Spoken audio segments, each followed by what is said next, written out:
శాసనసభ్యులు ధన్పాల్ సూర్యనారాయణ గారికి, రాకేష్ రెడ్డి గారికి, గౌరవనీయులు శాసన మండలి కరీంనగర్ పట్టభద్రుల సభ్యులు అంజిరెడ్డి గారికి, వేదిక మీద ఉన్నటువంటి భారతీయ జనతా పార్టీ ఆత్మీయ కుటుంబ సభ్యులకి, సీనియర్ నాయకులకి, ఈరోజు నిరసన దీక్షలో కూర్చున్నటువంటి రిటైర్డ్ ఎంప్లాయీస్ అసోసియేషన్ పెద్దలకి, ప్రింట్ ఎలక్ట్రానిక్ మీడియా మిత్రులకి, ఉదయం నుంచి ఈ కార్యక్రమంలో వివిధ జిల్లాల నుంచి తరలివచ్చి తమకు న్యాయంగా రావాల్సినటువంటి డబ్బుల కోసం రాష్ట్ర ప్రభుత్వం కళ్ళు తెరవాలనేటువంటి ఒక సదుద్దేశంతో ఈ దీక్షా కార్యక్రమంలో పాలుపంచుకున్న ప్రతి ఒక్కరికి పేరు పేరున శుభాకాంక్షలు, అభినందనలు తెలియజేస్తా ఉన్నాను. చాలా కాలం తర్వాత రాష్ట్ర ప్రభుత్వం యొక్క మొండి వైఖరికి నిరసనగా ప్రభుత్వ ఉద్యోగులు, రిటైర్డ్ ప్రభుత్వ ఉద్యోగులు కదిలి రావడం అనేది ఒక శుభసూచకంగా భావిస్తూ ఉన్నాం. కాంగ్రెస్ పార్టీ మాయ మాటలు చెప్పి దాదాపు 2.5 సంవత్సరాలు పూర్తవుతుంటే తనకు ప్రజలు ఇచ్చినటువంటి అధికారం సగం పూర్తి అయినప్పటికీ కూడా ఎన్నికల సమయంలో మోచేతికి బెల్లం పెట్టి అనేక రకాలైనటువంటి ఆశలు కల్పించి కాంగ్రెస్ అంటేనే మీ కోరికలు తీర్చేటువంటి పార్టీ అని చెప్పి నమ్మబలికి అధికారంలోకి వచ్చిన తర్వాత నమ్మి నానబోస్తే పుచ్చి బుర్రలైనట్టు 2.5 సంవత్సరాలుగా రిటైర్డ్ అయినటువంటి ప్రభుత్వ ఉద్యోగుల బెనిఫిట్స్ గురించి ఏ రోజు కూడా మాట్లాడిన రాష్ట్ర ప్రభుత్వం కనీసం ఈ నిరసన దీక్ష తర్వాతనైనా కళ్ళు తెరవాలని, రిటైర్డ్ ప్రభుత్వ ఉద్యోగుల బెనిఫిట్స్ అన్నింటినీ వెంటనే వారికి అందించి ఆదుకోవాలని చెప్పి ఈ సందర్భంగా భారతీయ జనతా పార్టీ పక్షాన మేమందరం కూడా ఇక్కడ డిమాండ్ చేస్తూ ఉన్నాం.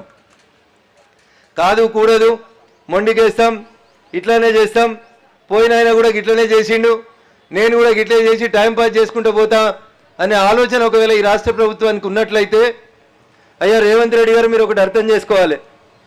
దీంట్లో ప్రభుత్వ టీచర్లు కూడా చాలామంది రిటైర్డ్ అయిన వాళ్ళు ఉన్నారు. ప్రభుత్వ ఉద్యోగులు అంటే ఒక ఎంప్లాయీస్ కిందనే తీసుకోకూరి, మా టీచర్ మిత్రులు కూడా చాలామంది ఉంటారు. ఉపాధ్యాయులు పాఠం చెప్పి సమాజానికి ఉపయోగపడే పౌరుల్ని తయారు చేయడంలో ఎంత గొప్పగా పనిచేస్తారో, వారి కష్టం వచ్చిన రోజు వాళ్ళ అవసరాలు తీర్చక వాళ్ళని ఇబ్బంది పెడితే అధికారంలో ఉన్నటువంటి ప్రభుత్వాన్ని దించేందుకు కూడా ఊరూరు తిరిగి అంతే గొప్పగా ప్రజల్ని చైతన్యవంతులు చేస్తారనేటువంటి విషయాన్ని ఈ సందర్భంగా ఈ కాంగ్రెస్ ప్రభుత్వం గుర్తుంచుకుంటే వారి ఆరోగ్యానికి మంచిది. చిన్నప్పుడు మాకు తెలుగు సార్ ఒక ఎమ్మెల్యే గురించి చెప్పేటోడు కథ. ఆ ఎమ్మెల్యే సార్ పొద్దుగల 11 దాకా లేవడని, రాత్రి ఎవరిని కలవడని, టీచర్లు 10కి స్కూల్కి పోయే కంటే ముందు అప్పుడప్పుడు ఎమ్మెల్యే గారిని కలిసి కష్టాలు చెప్పుకుందామని పోతే కలవకపోయేటోడని, ఇట్లా రకరకాలైనటువంటి కారణాల గురించి ఒక ఎమ్మెల్యే గారి గురించి చెప్పేటోడు. ఒకసారి ఒక టీచర్ 9:30కి స్కూల్కి బస్సు ఎక్కే కంటే ముందు 8 గంటలకు పోయి సిద్దిపేటలో ఎమ్మెల్యే గారిని కలుద్దామని కూర్చుంటే 9:30 అయింది, 10:30 అయింది, సార్ కిందికి వస్తలేడు, కలుస్తలేడు. కూర్చొని పాపం 9:30 బస్సు మిస్ అయ్యి 10:30కు బస్సు ఎక్కి పల్లెటూరుకి చదువు చెప్పేందుకు పోయింది సారు. బస్సు దిగంగానే కనబడ్డ ఆయన అడిగిండు, సార్ ఏంది గంట లేట్ అయినామని. మొదట ఆయన అడగంగానే టీచర్ చెప్పిన సమాధానం ఏంటంటే, అరే నేను మన ఎమ్మెల్యే సభ చాలా మంచోడు అనుకొని పోయినా, పొద్దునే పోయి పాఠశాలకు సంబంధించి 2 సమస్యలు చెబుదామని పోయినా, ఏం తాగిండో ఏం అలవడదో పొద్దున 10:30 అయితే కూడా కిందికి రాలేదురా భయ్ అని చెప్పిండు. ఈడ మొదలుపెట్టిన సారు, బస్టాండ్ కాడ మొదలుపెట్టిన సారు కనబడ్డవని కల్లా సంజాయిషి చెప్పుకుంటున్నాడు పాపం. ఎందుకంటే ఎందుకు లేట్ వచ్చినామని వాళ్ళు అడిగే కంటే ముందే సారు గిల్టీగా ఫీల్ అవుతున్నాడు. రోజు టైంకి వచ్చే సారు ఒకరోజు గంట ఆలస్యం అయితే ఒక రకంగా గిల్టీగా ఫీల్ అయ్యి స్కూల్కి చేరేదాకా ప్రతి ఒక్కరికి అదే మాట చెప్పిండంట. అట్లా ఆ రోజు ఆయన బస్సు దిగి పాఠశాల అయిపోయేసరికి సాయంత్రం 5 గంటల వరకు దాదాపు ఒక 150 మంది తల్లిదండ్రులకి ఇదే మాట చెప్పిండు. ఏమని, నేను పొద్దుగాల 8కి పోయినా 10:30 దాకా ఎమ్మెల్యే సాబ్ కిందికి దిగలేదు, ఆయన ఏం చేస్తాడో ఎవరిని కలుతాడో తెలియదు, నాలాంటి పంతులు చదువుకున్న పంతులే కష్టం చెప్పుకుందామని పోతే కలుస్తలేడు అంటే వీడు ఎంత దుర్మార్గుడని అడగకుండా ఇక అదే క్యాసెట్ని ఓ 4 రోజులు చెప్పిండంట.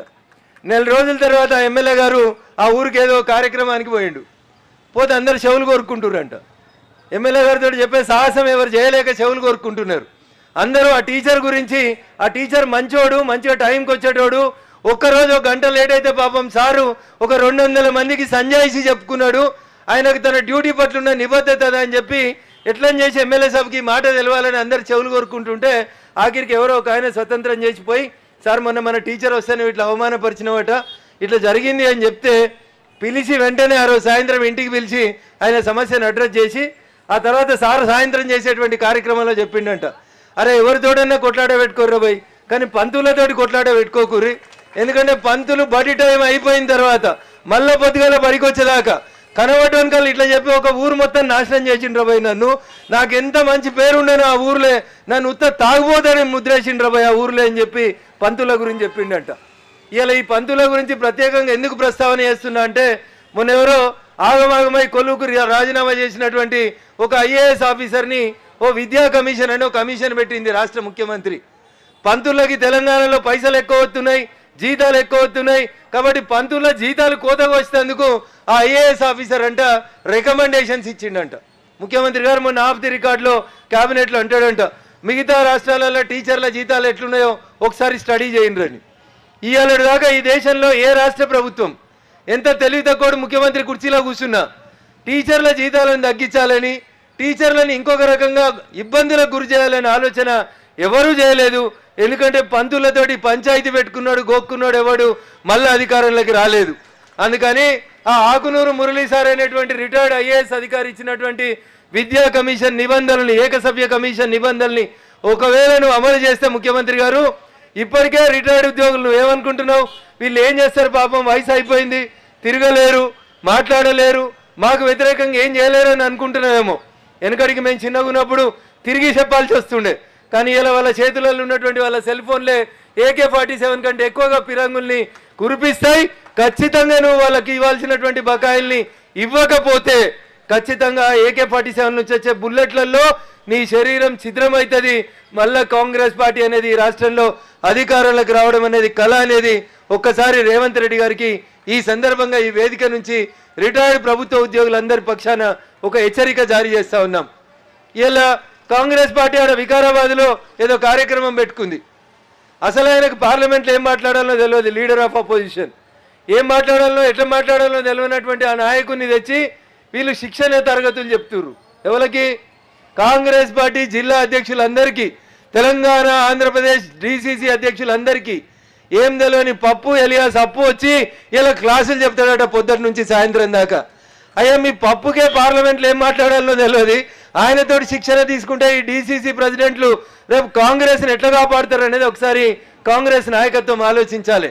నిజంగా రాహుల్ గాంధీ గారికి, కాంగ్రెస్ పార్టీకి, ఈ రాష్ట్ర ప్రభుత్వానికి ఎవరైనా ఇంటెలిజెన్స్ వాళ్ళు ఇక్కడ జరుగుతున్నటువంటి మీటింగ్ వివరాలను అందజేస్తే, నిజంగా రాహుల్ గాంధీ గారు ఒక్కసారి మీరు ఎన్నికల కంటే ముందు, ఈ రాష్ట్ర శాసనసభకు జరిగిన ఎన్నికల కంటే ముందు, ఈ రాష్ట్రంలో జరిగిన వివిధ ఎన్నికల సభల్లో మీరు మాట్లాడిన మాటలు, మీరిచ్చిన హామీలు, మీరు నెరవేర్స్తామని చెప్పినటువంటి మాటలు, మా ధర్నా చౌక్ నుంచి జర ఒక 1/2 కిలోమీటర్ ముందుకు పోతే ఒక స్టడీ సర్కిల్స్ నడిచేటువంటి ఏరియా అశోక్ నగర్ ప్రాంతం వస్తుంది.